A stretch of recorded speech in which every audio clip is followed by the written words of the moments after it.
काय ग आज नवीन साडी वगैरे हा काय काय प्लॅन काय तुझा? तुम्हाला ना काही कळतच नाही. अरे वा मॅडम आज चिकन बनवतायत. आज काय स्पेशल आहे की काय? करेन ना तर गप्पणी गिळा.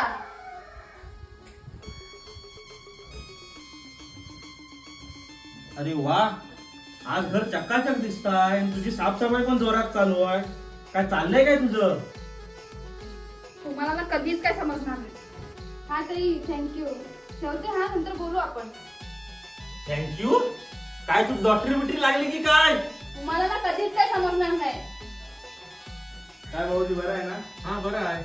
ताई कुठे गेली ताई? आईला मेलो ना मधीच कसं आलो. काहीतरी घेऊन पण आलो पिशवीतनं. ठीक आहे तुझ्यासाठी साडी. थँक्यू पिंट्या. हो बघा माझ्या भावाने साडी आणली मला. अरे वा पण आज भाऊबीज नाही यार. तुम्हा भाऊ बहिणीचा चाललाय काय? तुम्हाला ना कधीच नाही समजणार. हे लोक व्हॉट्सअपला माझ्या बायकोचं स्टेटस कसं ठेवतात? सेलिब्रिटी झाली की काय? हॅपी बर्थडे वहिनी. अरे देवा तिचा आज बर्थडे आहे. तरी म्हटलं सकाळपासून एवढी तंतंत आहे कसे. पहिला जाऊन विश करतो. हॅपी बर्थडे बायको. आता समज तुम्हाला.